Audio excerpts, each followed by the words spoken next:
least you remembered this That's a miracle in itself. time. So we are recording. All right, so it's 6:32. We're going to get started. We're going to get started with our guest speakers tonight.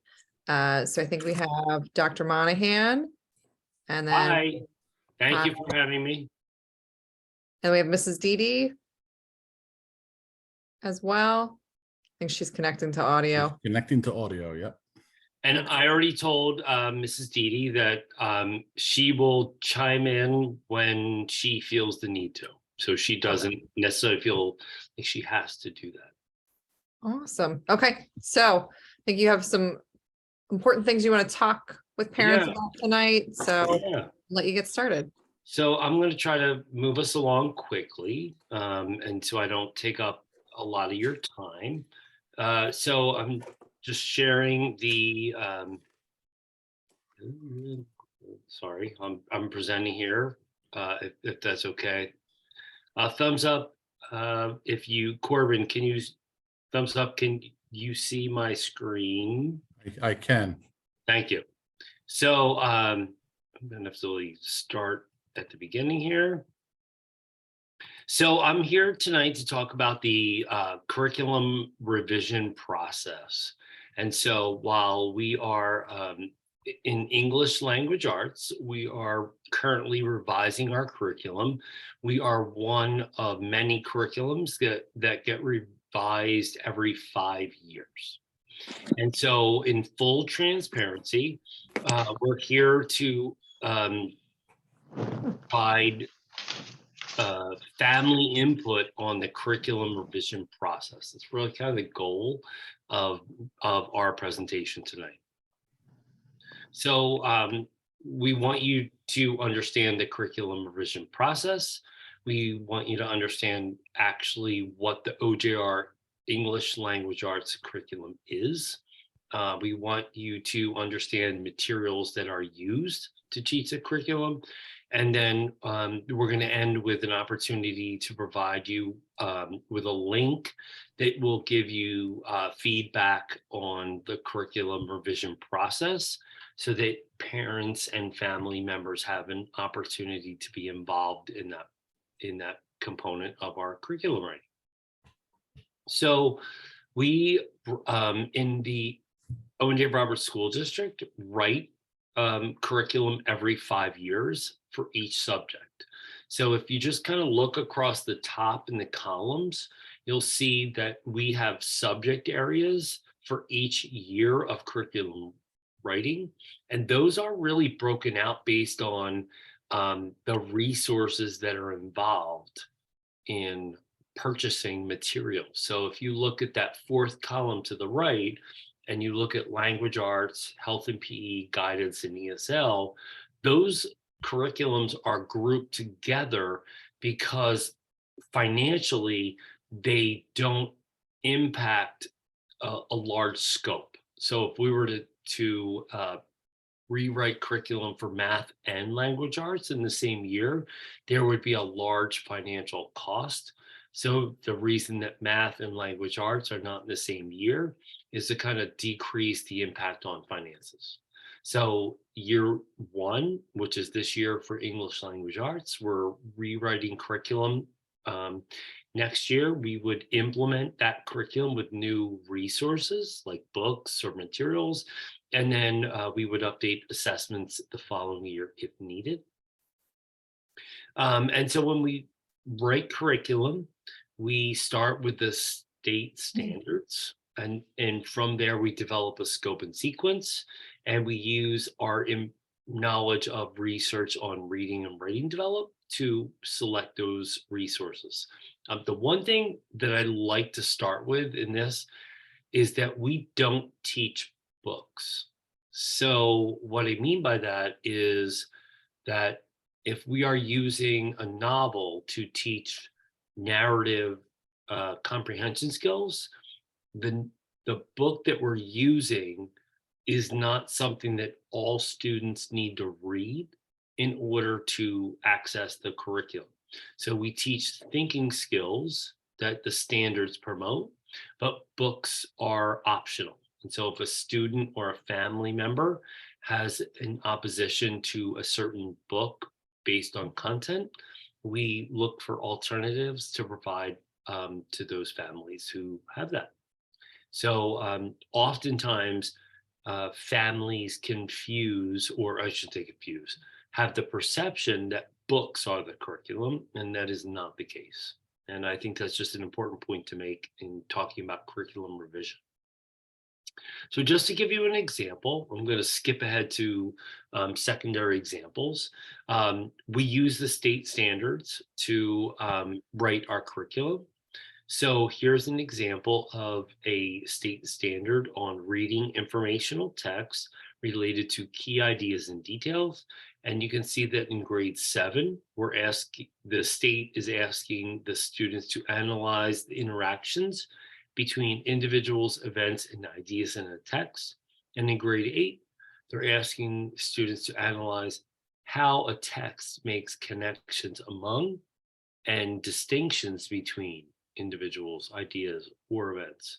So there's a slight nuance there. And obviously, if you look at standards 9 through 10 and 11 through 12, they're going to look differently as well.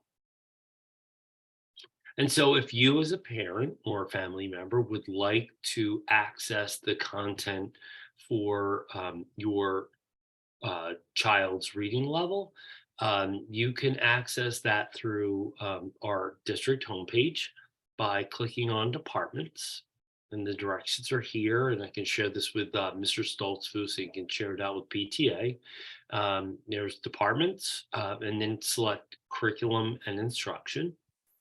And from there, a little profile, you're going to select parent and student resources, and then standards-based report cards if you're elementary. I'm going to click ahead here. If you're secondary, you're going to click curriculum and instruction, and you're going to select the grade level of standards that you would like to look at. And then you're going to pick grade level and the subject you want, which obviously would be ELA for us. And the one thing I would note is that when you get to that point, you'll see here this A English language arts is kind of a light gray text. That's actually the link to a document that will show you exactly what the standards are for 8th grade language arts. And it looks a little like this. Actually, I think too far ahead. So you'll see here, this is a sample grade 8. So this first standard is reading informational text, and it has a list of standards from the state that this is what we're required to teach.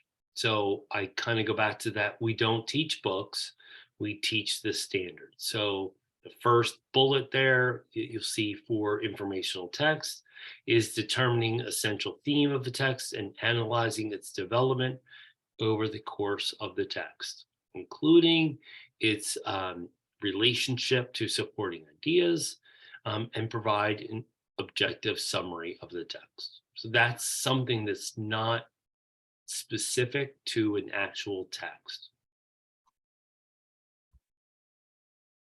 And then you'll see here, and again, it's not super clear, but just to give you an idea, from that point on, our teachers work to create a document that then organizes the standards and the eligible content related to outcomes and essential questions. And so you'll see here for this unit in grade 8, the teachers are asking, how do primary sources assist in understanding of historical events? And so that's a question then we would be addressing through the standards and the eligible content. And from that point on, the teachers would organize that related to the quarter. So they would then say what kind of assessments would they be giving, what Greek and Latin roots would they be using, what commonly confused words would they be teaching, and what grammar skills. And they would do that by the unit and by the cycle. And by cycle, we mean the 6-day cycle that would occur in a 6-day cycle for the middle school. And here's just an example for Q1. And in Q1 in both 7th and 8th grade, they focus on narrative literature. In Q2, they move towards informational text. And so you can see we have resources to support those instructional moves in grades K through 8. And so really what we wanted to do is provide that kind of short summary in terms of the curriculum process.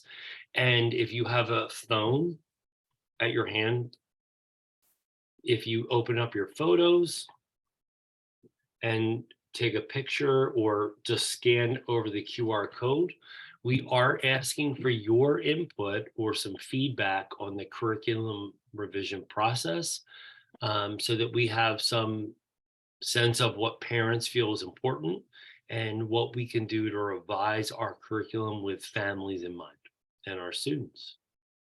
And so that's kind of the quick and easy. Mrs. Dede's here. I told her this morning that if I said something that she needed to clarify, she was going to jump in. If not, she was just going to be a participant. And if there are questions from any of the parents who are online, we certainly welcome them, and kind of conclude there.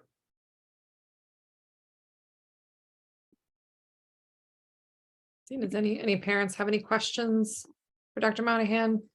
Yeah, Dr. Monahan, if you can unshare your screen perhaps, and then I can, see if I can have the whole grid across my screen and see if anyone's raising their hand. Thank you. So if anyone in the room has questions, there are many. You can either just speak up, or if you wanted to raise your hand using the raise hand feature, you could. If you had questions about the ELA curriculum revision process. Okay. Sorry, I have one question. Go ahead. So this is pretty similar process across the board, correct, for all of the core subjects, correct? Like science, and we do this on a rotation every so many years, and the heads, like you're the head of the ELA department, all of our heads run that process on a is it a 3-year process, or It's 5. It's 5 years, but I will tell you, Leslie, that when we get our assessment results back, whether it be local or state assessments, if we see a need to adjust something within that 5 years, we make those adjustments based on like common sense. Like waiting 5 years to make a change is like an autopsy. So it's in constant flux, kind of, or a constant evaluation, I guess would be a better way to say it. The standards aren't in constant evaluation because the standards are the standards. For all intents and purposes, that is the curriculum. We teach the skills and content that's contained within the standards, but sometimes we'll find that for whatever reason, a particular group might have, for instance, I'll give you a for instance with the group we have right now, there seems to be an epidemic of sentence fragments. So where we might, spend usually less time talking about sentence structure, we decided collectively, the 6 of us who teach 8th grade, we would spend more time and do it much more methodically, because this is just a group of students for whatever reason that, they need more reinforcement for it to click. Another great example, since, we wrote this curriculum 5 years ago, and we're revising it now, we've seen a sharp decline in capitalization since texting came into the picture. So we're finding, capitalization, used to be kind of a gimme because they teach that in 1st grade, but we really have to kind of, hammer home capitalization, capitalize the word I, capitalize your own name. So those are the kinds of things that we run into that, from year to year, we might have to tweak it a little bit. I mean, we met today for a PD, and we plan very collaboratively in the ELA department. And, we kind of tweak and revise as needed with things like that. But there's always a focus on, what's in the standards. I mean, even today, when we were planning, we talked about, oh, we could do this and this and this. And, because it's kind of my job to do that. Well, that's not quite in the standards. Let's rein it back in and focus on those skills. So we really, and what we're working toward with this curriculum revision is to make sure that in both 7th and 8th grade, we're real consistent with the language that we use, real consistent with the practices that we have. So it's a real continuum, it's a real program, rather than kind of two disparate parts. So that with their experience with the ELA curriculum at the middle school, it really does feel like a program, like a cohesive 2-year experience. I hope that answered your question. It did. And I think it sounds like to me that student need also kind of helps drive some of that too. And so Yeah. that's good to hear too. So the answer is every 5 years we rewrite the formal curriculum, but in between we kind of look at where are our students and where do we need to adjust in order to make it that formal curriculum work for the group of students we have in front of us. And what's super awesome is our 7th grade teachers have been to our 6th grade centers to make sure that they see what's happening. And we try to get our 8th and 9th grade teachers together when possible to make sure that there's some cohesion kind of transitioning out of that as well. And even, to kind of speak to that, as we're revising the curriculum, we've been talking a lot about sequencing, what makes the most sense, especially based on the data that we've gotten most recently with Linkit, most recently with just interacting with these students and our PSSA results. And I was in contact with a 9th grade teacher and said, okay, ideally, when a 9th grader walks in the room, what would you like the last grammar skill for them to have done in 8th grade to be, so that you can just hit the ground running? And she gave me a list. And so, we really are trying to make sure that we address those transitions too, because we recognize that our 7th graders are transitioning in and our 8th graders are transitioning out. So, we're in a bit of a unique situation there, which is another reason why we want to be, very cohesive and programmatic. Awesome. Any other parent questions? It's all such an interesting process, I think, and I think there's just so much that goes into this, and I thank you guys for that, because I know that there's a lot of work that goes into it. Well, we appreciate the opportunity to kind of come and share that, and we haven't normally done that, and I think it's just a good starting step to let people know what we're doing. Yeah, I agree. Thank you. Thank you, you. Dr. Monahan. Thank you, Mrs. Dede. Have a great night. Thank you, everyone. Okay. All right, so I think we're going to move on to the officer reports. So, Mr. Stoltzfus, you are up.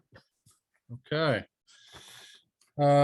Several things to kind of review and share this evening. I guess first and foremost, and I've sent a couple emails out thus far, but just a reminder for those who are present, and hopefully you can help spread the word about conferences. I know that folks have been signing up for conferences because teachers have been commenting that they're filling up quickly on Skyward. Very few glitches that we've found so far, so it seems like everything's working. The one thing I will reiterate, and I kind of highlighted it and bolded it and underlined it in the email I sent, I think it was yesterday perhaps, is that the default for conferences is virtual. However, if you are a parent who prefers an in-person face-to-face conference, you certainly may do so. What we ask is that you reach out to your child's teacher or teachers that you would like to meet with in person. Just an email will do, saying, hey, I signed up for a conference at 6:30 on the 21st. I'd like that to be in person. Nothing more than that needs to be sent. I know that I believe from the parent end, you may have the option when you're in Skyward.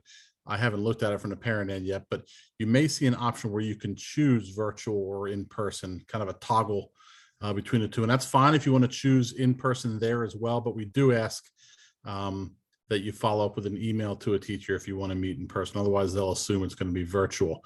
What will happen then, for those who aren't familiar with our process, we have a spreadsheet that I will send out a few days before conferences. And on that spreadsheet, it has every middle school teacher listed, and it has a Google Meet link for every one of those teachers. So if your conference at 6 o'clock is with Mrs. Dede, then you simply go to her link on that spreadsheet, click that link, and you'll either be right into your meeting with her or in the waiting room if she has someone maybe ahead of you and is waiting to wrap that up.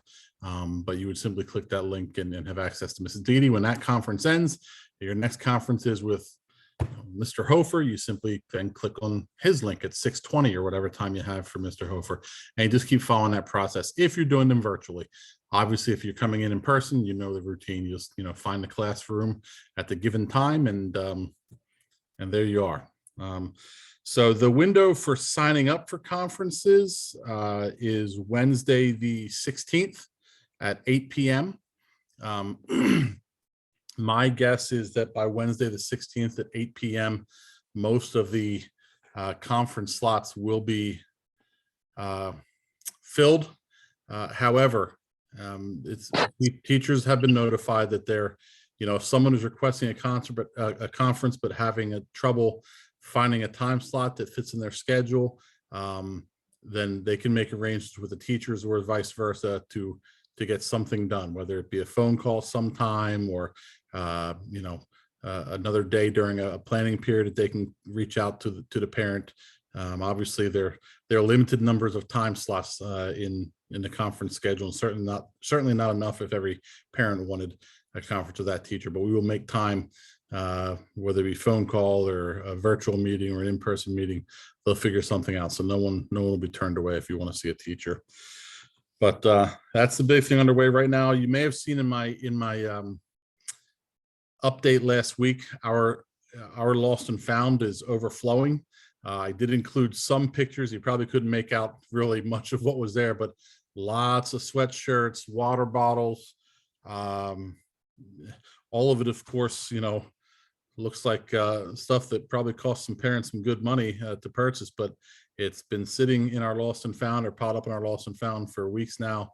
And as we typically do at the end of a marking period, we purge what we have. So if any child may be missing something, hoodie, lunchbox, water bottle, have them stop into the main lobby. If you don't trust them to do it, any parent is welcome to stop in and do it as well at the end of the school day.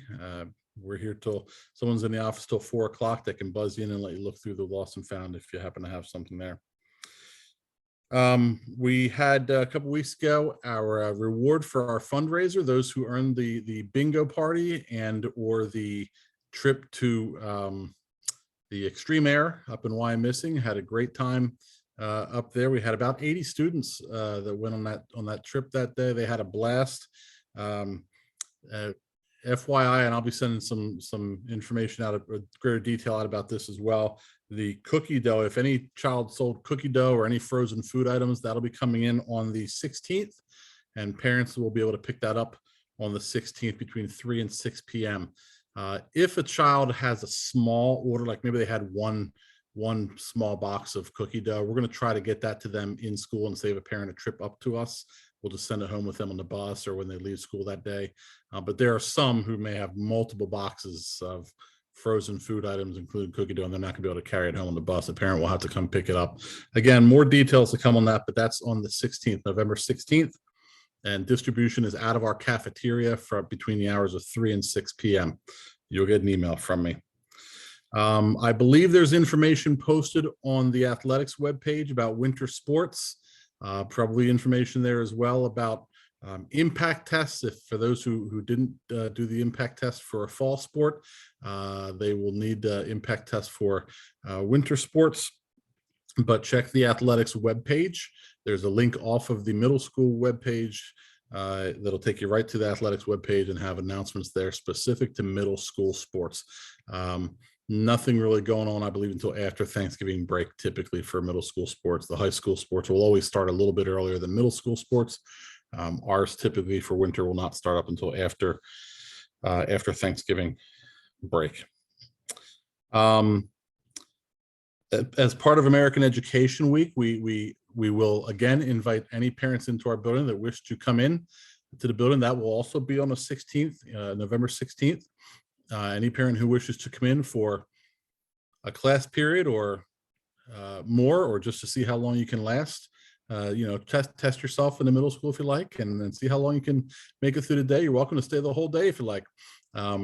Your kids may not like it if you do, but we welcome you in on Parent Visitation Day on the 16th as part of observance of American Education Week. So hopefully, we always like to see parents come in on that day. And, unfortunately, we don't get as many as perhaps the elementary schools get typically, but we'd love to have you nonetheless. And lastly, at the end of the month, on the 29th, November 29th, that will be the official kickoff date for our Operation Giving Tree. There'll be information coming out about that as well. We typically have contributions that can be made, donations that can be made to buy homeroom. We have little competitions that run between the homerooms, and then our student government uses the donations that are given to go shop and buy presents for young kids that are in need in the area. We work with the Salvation Army over in Pottstown, and every year we are able to donate quite a haul of toys for students who may otherwise go without. So it's a great service project for us and with our student council, and that'll begin on November 29th. And finally, to kind of wrap up the fall and kind of lead us into winter, on the 30th of November is our fall orchestra and band concert, and that will be at the high school in the auditorium at 7 p.m. Again, that's November 30th. So it's our first concert of the year. That's all I have. Leslie, any questions for me about anything I shared or anything else? Awesome. I don't think I have any. Threw a lot at you there. This is was all of those things I threw at you there. If they don't have their own separate communication that I send out, you'll find details on most of it in my weekly update for those who take the time to read that each Friday. So I didn't realize that you guys do parent visitation in the middle school. I know that Yeah. Lily will absolutely hate if I come. that is typically the response we get. We don't get many at the middle school. The you know how middle school kids are when it comes to having their parents in the building with them. They don't. Yeah, Lily will They don't want any part of it. Some parents take great pleasure in that as a result of showing up, but most of them. You got to pick your battles at this age. Yeah. Okay. All right. We're going to move on. All right. We're moving on to the president's report. So we had our Fall Fest on Friday. So that was a lot of fun. Thank you to everyone that donated and all of our volunteers. I think the kids had a lot of fun. And we had a lot of great learnings for next year and things that we can do to improve. But overall, I think it was a lot of fun. We raised, I think it was, Jen, correct me if I'm wrong, $374. Is that correct? Okay. And that was just from food sales alone. So I think that's pretty good. And the kids had a lot of fun. And then we needed to update our meeting dates. I apologize. There's sirens outside my window. We are moving our December meeting back a week because it falls on the chorus concert on the 13th. So we're moving it to December 20th. And then we'll be putting out dates for the rest of the year. We're sticking with that second Tuesday of the month at 6:30 via Zoom, except for February because that fell on Valentine's Day. So that will be February 21st. So we will be putting those dates out there. So we appreciate everyone that can join us for our meetings. And that was all I had at the moment. And then I think I don't see Beth on tonight. But we're gonna move to Casey. Okay, yeah, so I think I don't have the meeting minutes in front of me, I apologize. But the one thing I had brought up before was just I noticed that the board member roles in the standing rules showed that the backpack program was overseen by VP1. So technically I'm VP2 and the backpack is what I had signed up specifically to do. So I don't know how you go about changing that. I don't know if it's a big deal. You know, VP2 actually says I manage the membership via Member Hub, so I don't do that. So I didn't know if we needed to update those. So it's probably good to update them just to follow what everyone's role has been doing. So we can rewrite these, put them out to publicly to everyone before our next meeting. And then we can vote on these at the next meeting in December. As long as members have had a chance to see the updated changes. Okay, So I can update that and we can get those out there pretty quickly, I think, so people have time to review it. okay, yeah, me- like, and Jen, I noticed like VP1 helps maintain or does the PTA closet, but I think Jen, you do that. So I don't know if it should be a treasurer thing, but It's not a treasurer thing. Okay, It's just, I was there and able to get some questions answered. okay.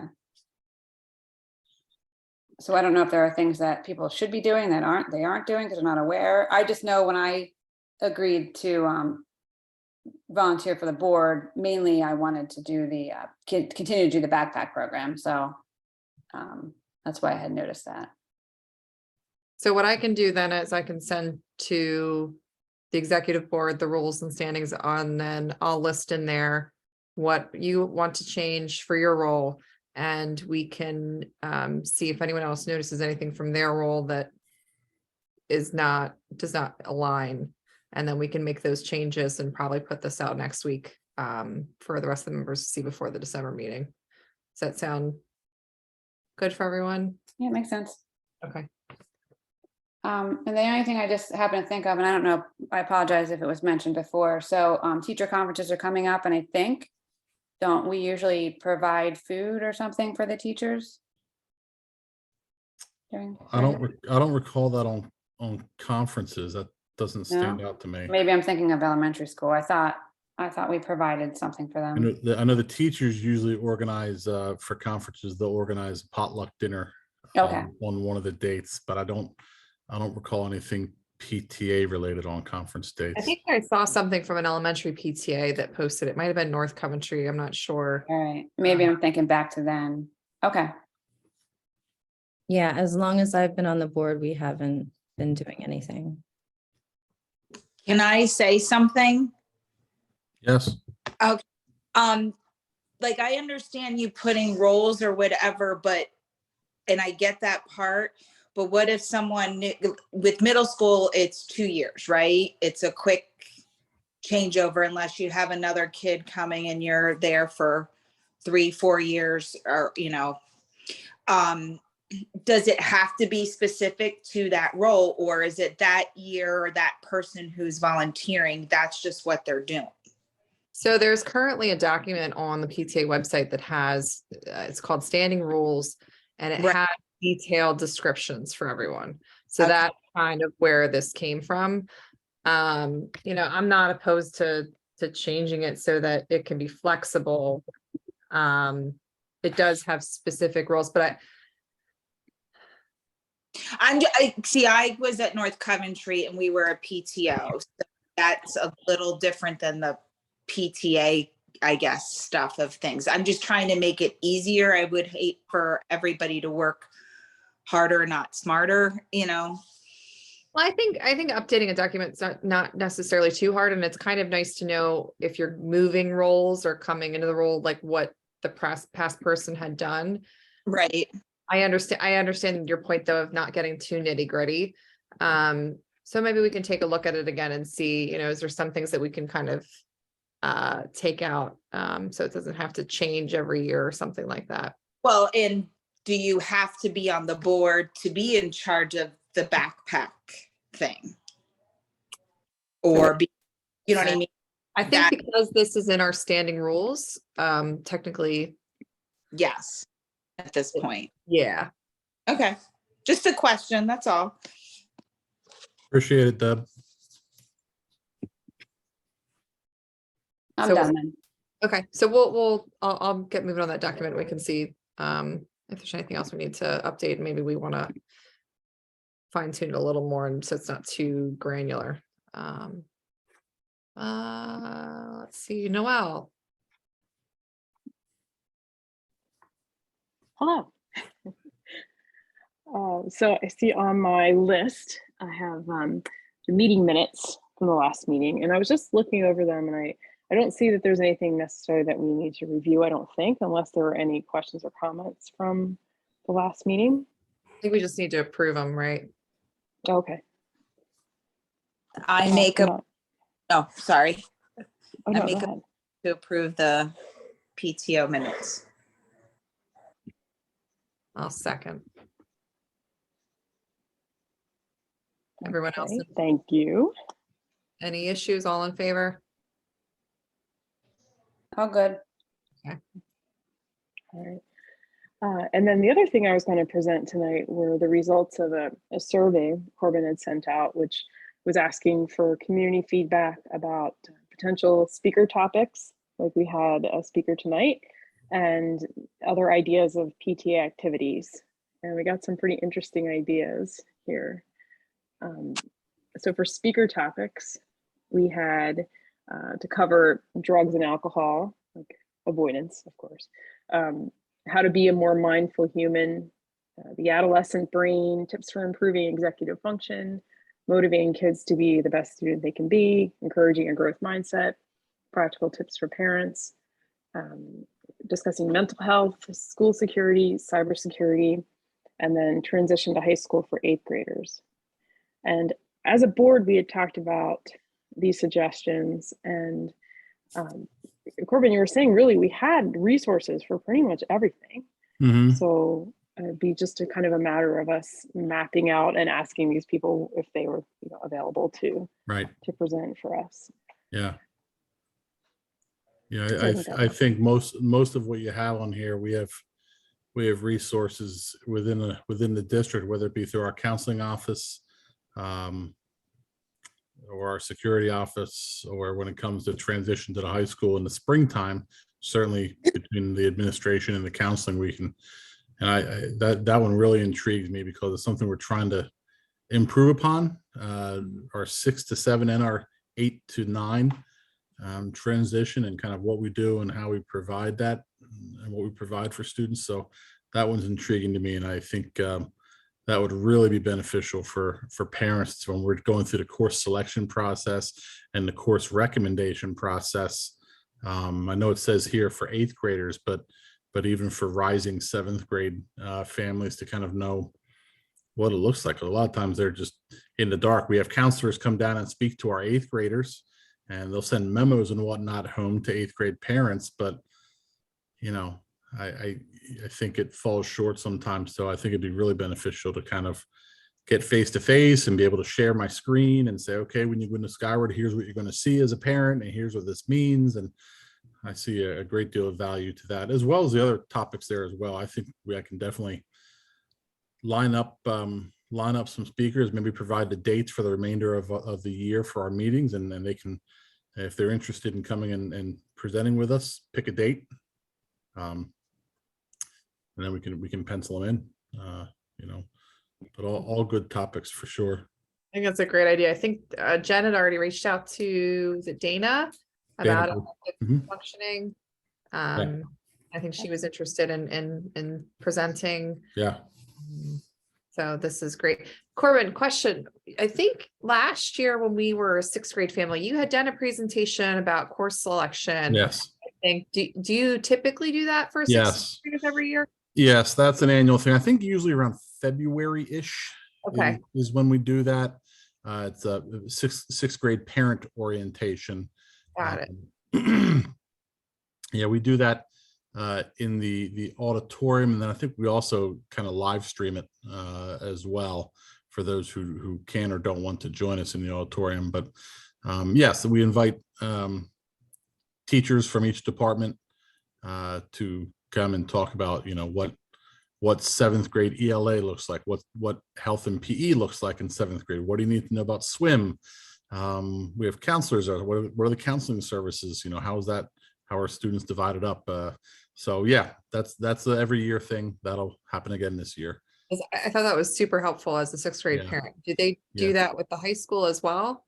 Yes, they have a 9th grade specific orientation at the high school in their auditorium Okay. as well. And they do think for the whole school then, but they do focus and have just a 9th grade night at the high Got it. school. Okay. Okay. I'm gonna throw something out as an idea. There is a book, and I don't know if anybody's read it. Why do they act that way?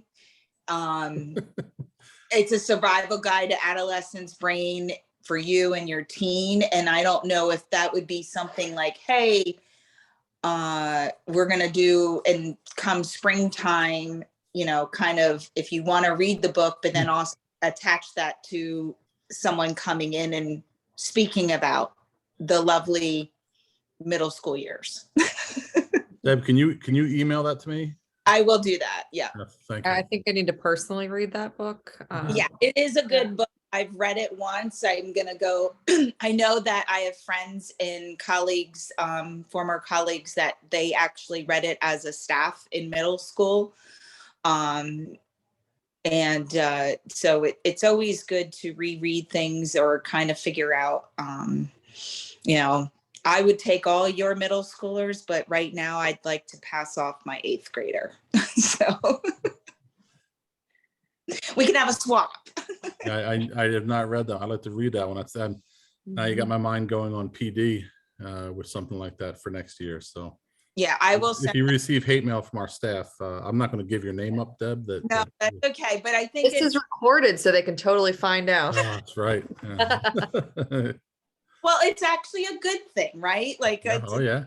it's, it might be something to kind of encourage those resources outside of school and in school. I think that's, I am the nerd parent that actually reads everything. I do read your emails, Corbin. Might not read them on Friday night, but I do get through them, and I appreciate that. But it's getting, teenage years is different when you're not the teenager. Yeah. Yep. That's a really good suggestion. Thank you. Mhm. Thank you for that. I wrote that down. Can you send that So I to me? guess, Yes, I'll send that to you, and then you can send that out to everybody. Thank you. Thank you. all right, were there any other comments about or ideas about speaker topics? I mean, I like the whole, when I look at mental health, and the cybersecurity and stuff, I remember, and I don't know if Corbin, you remember, it was a while ago.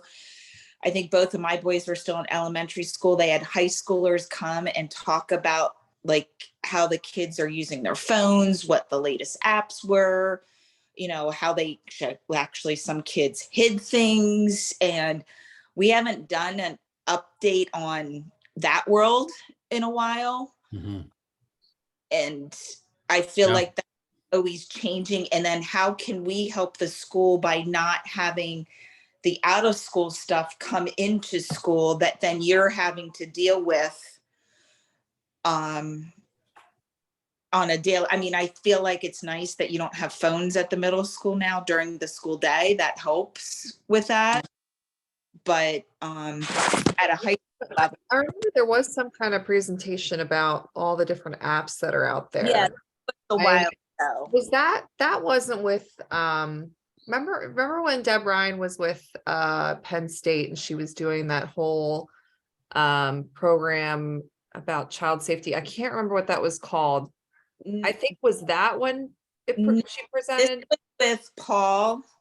Was and- it Paul? Okay. Paul used to come into the middle school every year and do a presentation with our students about creating a positive digital footprint, and he would review all of that, what the new social media platforms are, why they're I not remember good there to was like use. a parent thing too, and Yeah. they gave you like a paper that actually had like the icons and all. I don't remember what that was. Yeah, and they actually had a student time that students came, like high schoolers who were really, it was a great, open and honest, and really discussed, like middle school seems to be where they're doing more on the phones, and then you had your juniors and seniors, they're kind of like over it a little bit. Does that make sense? So I don't know. It's just putting that out there. I think it's needed at the high school and middle school level, and Yeah. probably elementary. We did talk about San Fran coming out to do something for parents, because I think that's, I know nothing about what's out there. I know Facebook and Instagram, and that's like it. Yeah, it's ever changing. The rate of change is pretty fast. It's hard to keep up with, but Yeah. I can talk to Paul about that for sure. It's all he's the person who came to mind when I see cybersecurity on here for sure.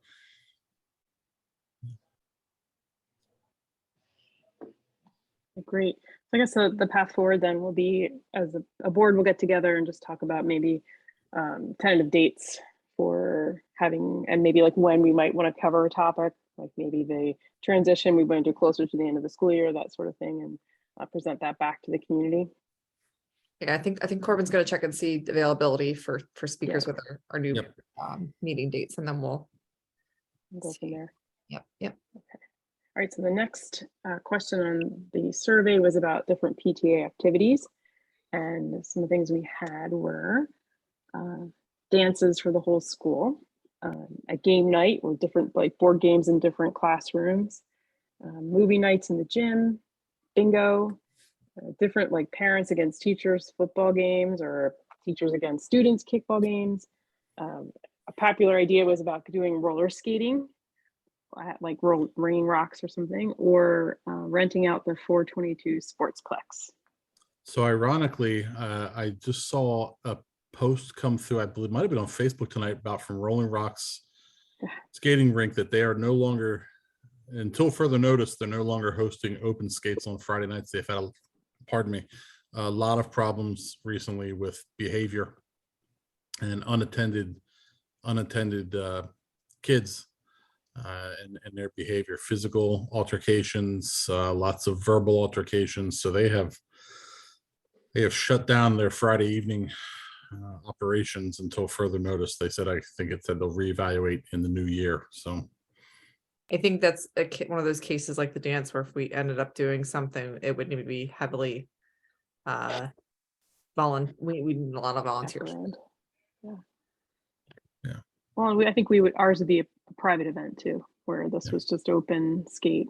So, but yeah, I saw that too. Yeah. All right, I guess one of the things that we were going to follow up on was, kind of what are our insurance responsibilities. yeah, I have a versus note being on my off. desk as we speak. Yeah. But that's one thing we'll have to think about going forward. Some really cool ideas. Except for the parent versus teacher football games, I see a lot of injuries and teachers calling off for soreness the next day. Not a whole lot of subs out there to cover that number of teachers who I think pull muscles. And I think if the parent wins, then they have to go sub for that class. oh my God, Oh. that's motivation to lose.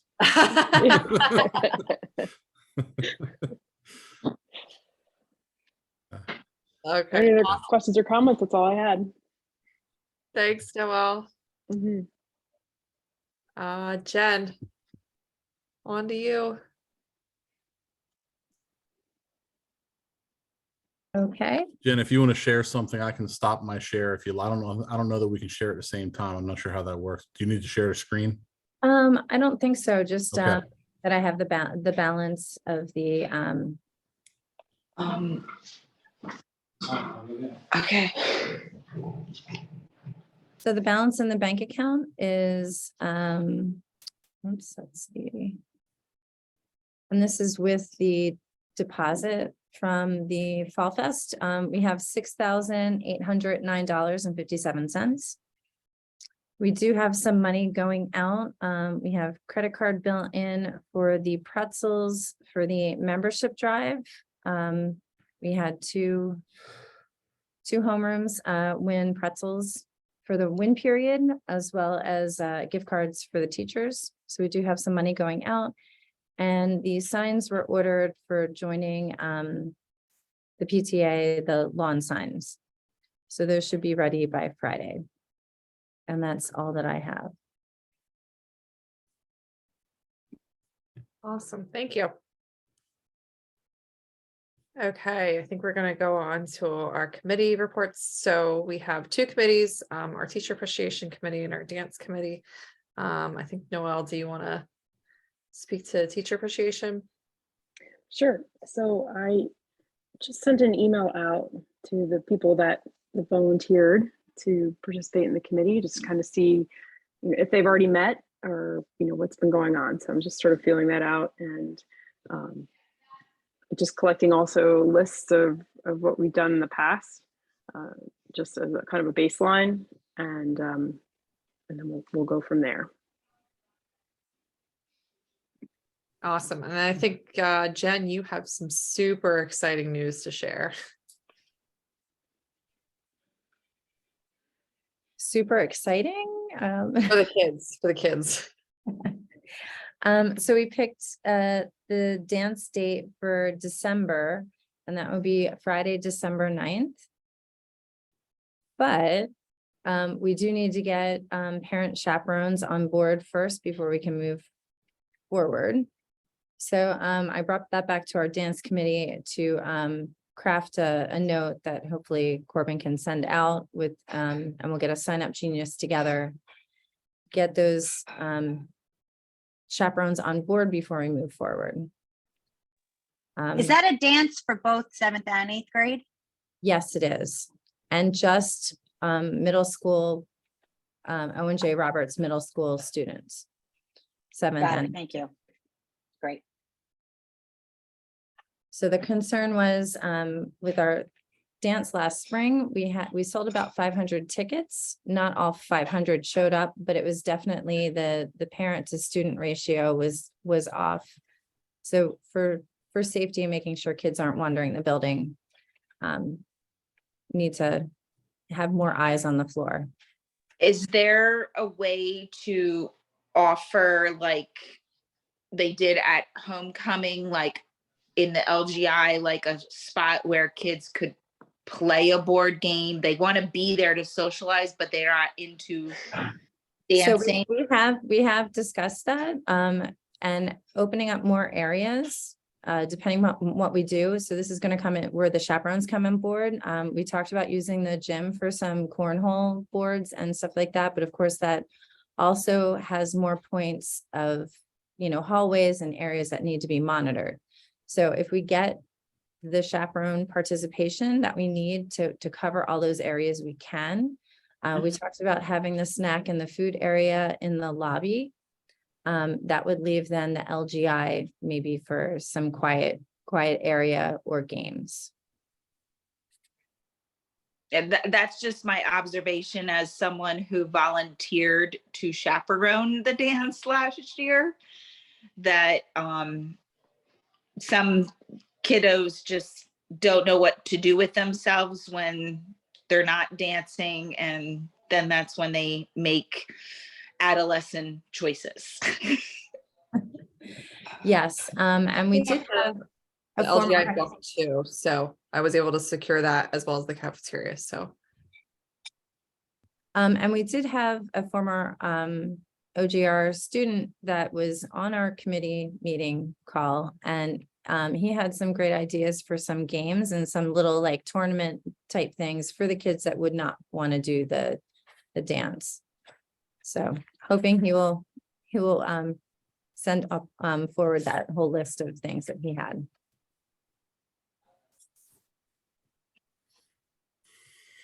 Any other questions about the winter dance? We also picked, we're looking to our date in April for a spring dance before the PSSAs and the Keystones.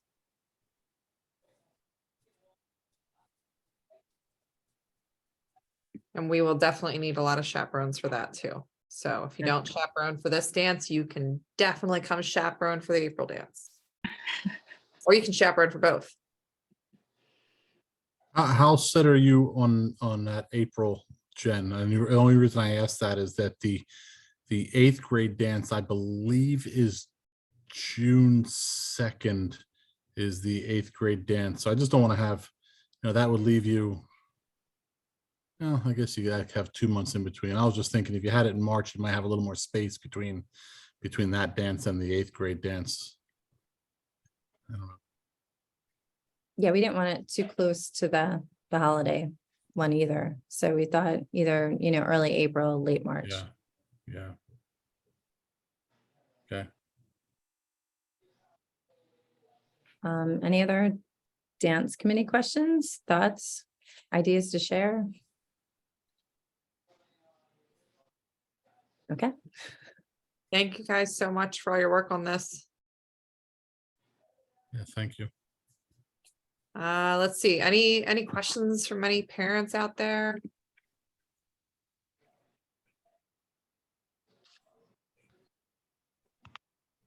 No. Okay. For the board, any discussions before we head out? No.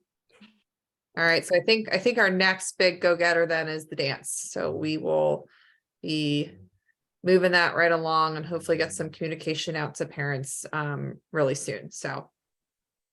And they have to have their clearances. So that's Yes. the big thing there. Yes, that's what I noted to the committee. We need to make sure that if you're volunteering, you're not waiting to the last minute to get your clearances. Yes, maybe Jen, I don't want to rush anything, but and I know you're probably already aware of this, but the sooner the better with that Sign Up Genius, and then I can get an early word out about not only the date, but clearances and the Sign Up Genius, everything they want to know kind of sooner rather than later, because before we blink, December 9th is going to be here.